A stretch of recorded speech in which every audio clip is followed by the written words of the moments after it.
Tous les visages souriants ne sont pas des amis. Certains portent des masques qui cachent des intentions destructrices, se faisant passer pour des personnes en qui vous aviez confiance.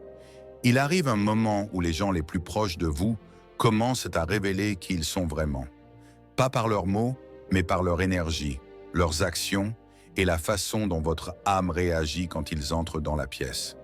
Il ne s'agit pas de superstition. Il s'agit d'une guerre psychologique déguisée en relations quotidiennes. Vous l'avez ressenti, cette présence lourde, ces conversations épuisantes, cette anxiété inexpliquée après avoir été près de certaines personnes. Ce ne sont pas seulement des comportements toxiques. Parfois, ce sont des signes de quelque chose de plus sombre. Si vous vous êtes déjà demandé « Pourquoi cette personne me fait-elle toujours me sentir plus mal ?» Vous êtes peut-être déjà entouré de ce message. Nous ne parlons pas de fantômes, mais d'énergies qui vivent à travers les gens. Des énergies qui manipulent, confondent et détruisent de l'intérieur. Aujourd'hui, je vais vous donner 10 signes inébranlables pour repérer les énergies toxiques qui se cachent chez vos amis et votre famille avant qu'elles ne prennent plus que votre paix. 1. Ils drainent votre énergie sans raison apparente. Il y a des gens dans votre vie qui n'ont pas besoin de dire un mot dur ou de lever le petit doigt pour vous nuire. Juste être en leur présence draine votre esprit comme un vase qui fuit, et vous ne pouvez pas vraiment expliquer pourquoi. Vous entrez dans la pièce en vous sentant bien, peut-être même optimiste, mais après avoir passé du temps avec eux, votre énergie disparaît. Votre humeur chute et votre paix est perturbée. Vous essayez de le justifier. Peut-être qu'il passait juste une mauvaise journée. Peut-être que vous réagissez de manière excessive. Mais au fond, votre âme sait que quelque chose cloche. Ce sont les gens qui ne semblent jamais vous donner quelque chose, mais ont toujours besoin de quelque chose de vous. Votre attention, votre temps, votre sympathie, votre énergie. Il s'agit toujours de leurs problèmes, de leurs drames, de leur chaos. Et d'une façon ou d'une autre, vous devenez leur dépotoir émotionnel sans consentement. Ils déchargent leur lourdeur sur vous, puis vous laissent la porter. Mais ce n'est pas seulement de l'épuisement émotionnel, c'est énergétique. Votre corps ne peut pas le voir, mais votre esprit peut le sentir. Ce sont le genre de personnes qui portent le visage d'un ami ou d'un membre de la famille, mais en dessous, il y a quelque chose de plus sombre qui se nourrit de la lumière en vous. C'est du parasitisme énergétique, et ils ne sont pas toujours conscients de ce qu'ils font. Mais cela ne le rend pas moins dangereux.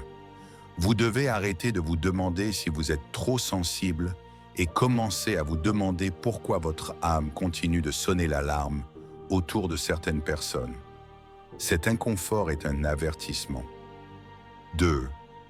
Ils sèment de la division par des demi-vérités. Ils tordent la vérité pour vous diviser subtilement, habilement et stratégiquement, comme un serpent qui s'enroule autour de vos relations jusqu'à en faire sortir la vie. Ces personnes ne mentent pas complètement parce que ce serait trop évident.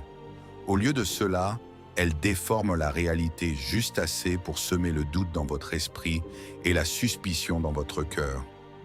Elles jouent avec des demi-vérités, des déclarations hors contexte et des histoires chargées d'émotions qui peignent les autres sous un jour sombre, tout en se présentant comme l'observateur innocent ou l'ami inquiet. Leur arme, c'est la suggestion. Je ne veux rien dire, mais... Ou peut-être que tu devrais garder un œil sur eux. Ils ne semblent pas dignes de confiance. Petite phrase conçue pour créer des fissures dans votre confiance. Vous isolez des gens qui se soucient vraiment de vous et faire d'eux votre seule ancre émotionnelle. C'est ainsi que les énergies toxiques opèrent. Pas avec un conflit évident, mais avec une confusion silencieuse. Elles remuent le pot juste assez pour déclencher des réactions émotionnelles, puis reculent pendant que le chaos se déploie, prétendant n'avoir rien à voir avec ça. 3. Ils célèbrent vos faiblesses, pas vos forces. Ces personnes applaudissent le plus fort quand vous êtes brisé, mais deviennent silencieuses quand vous commencez à guérir. Elles sont là pour vous réconforter quand vous avez touché le fond, quand votre cœur est brisé, quand vos plans s'effondrent.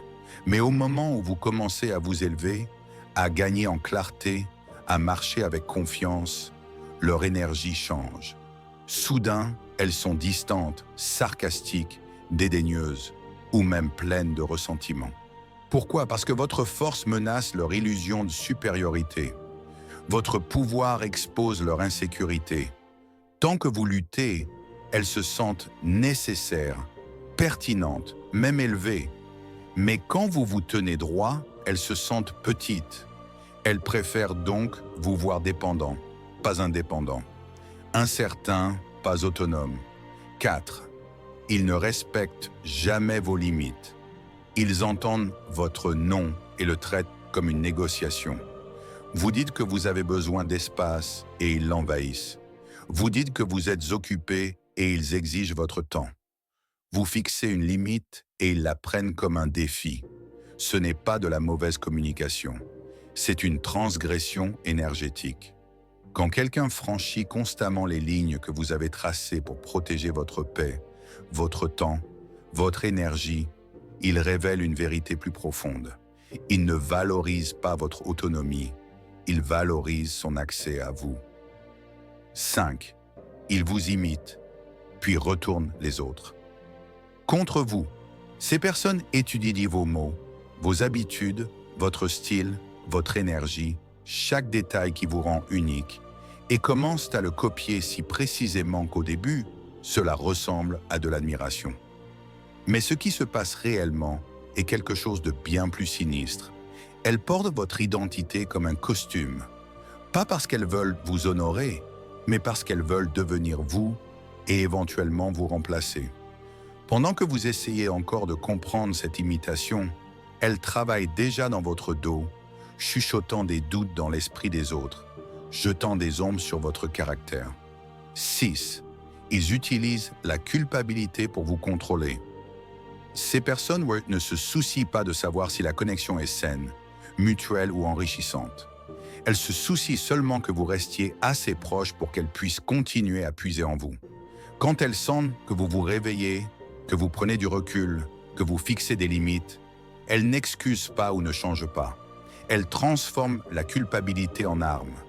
Alors, tu vas juste me quitter après tout ce que j'ai fait, sachant que ces mots vous touchent là où vous êtes le plus vulnérable, votre empathie. Mais la culpabilité n'est pas la preuve de l'amour. C'est une tactique de contrôle utilisée par les gens qui bénéficient de votre silence et de votre sacrifice personnel. 7. Ils déclenchent une anxiété profonde et inexplicable. Vous pourriez être dans la même pièce qu'eux et votre cœur commence à s'emballer. Votre estomac se noue, vos pensées deviennent chaotiques et vous ne pouvez pas comprendre pourquoi, parce que rien d'évident ne se passe. Ce n'est pas de la paranoïa, c'est du discernement énergétique. Votre corps réagit à une force invisible, une vibration qui perturbe votre paix et agite votre système nerveux sans avertissement. Votre corps est plus sage que votre logique. Il sait quand il est sous attaque énergétique, même quand votre esprit n'a pas encore compris. 8. Il rit quand vous pleurez et pleure quand vous brillez. Votre douleur les fait se sentir puissants et votre progrès les fait se sentir invisibles. Quand vous souffrez, ils agissent comme s'ils étaient divertis, dédaigneux ou même amusés. Mais que les rôles s'inversent, que la guérison frappe votre vie, que votre éclat revienne. Et soudain, ils deviennent distants, silencieux, même hostiles. Votre élévation expose leur stagnation. Votre lumière rend leurs ténèbres inconfortables. 9. Ils résistent à tout ce qui élève votre conscience. Ces personnes semblent bien jusqu'à ce que vous commenciez à parler de croissance personnelle, de vérité, de paix intérieure ou de tout ce qui élève la conscience. Il y a une résistance silencieuse qui grandit plus fort chaque fois que la sagesse entre dans la pièce. Ils détournent la conversation, minimisent l'importance de ces sujets ou deviennent franchement hostiles quand vous mentionnez votre chemin de développement personnel. 10. Ils détestent votre transformation. Au fond, ils ne vous haïssent pas. Ils haïssent ce que vous représentez. La croissance, la guérison et le potentiel qui refuse d'être mis en cage. Ces personnes n'étaient jamais destinées à marcher avec vous vers votre devenir. Elles ont seulement été assignées pour témoigner si vous resteriez coincé pour les maintenir à l'aise. Comment se protéger votre énergie et votre monnaie, et tout le monde ne mérite pas d'y avoir accès? Commencez à faire attention à ce que vous ressentez après chaque interaction.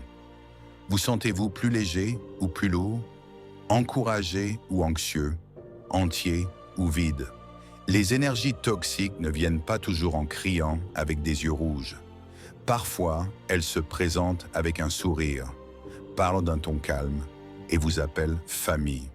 Mais si chaque rencontre vous laisse plus déconnecté de votre paix, de votre but ou de votre pouvoir, il est temps de reconnaître que ce n'est pas juste une relation toxique. C'est du sabotage énergétique. Vous n'avez pas besoin de les combattre, de discuter avec eux ou d'essayer de les réparer. Vous devez juste vous éloigner et récupérer votre énergie. Votre esprit sait déjà ce que votre mental essaie de nier. Tout le monde autour de vous n'est pas bon pour votre âme et certains s'en nourrissent. Protégez votre paix. Gardez votre énergie. Votre vie en dépend. Faites attention à qui applaudit quand vous gagnez et qui disparaît soudainement. Parce que le véritable amour ne rit pas de votre douleur ou ne pleure pas de votre progrès. Il célèbre votre guérison et se tient fier à côté de votre grandeur, pas en dessous.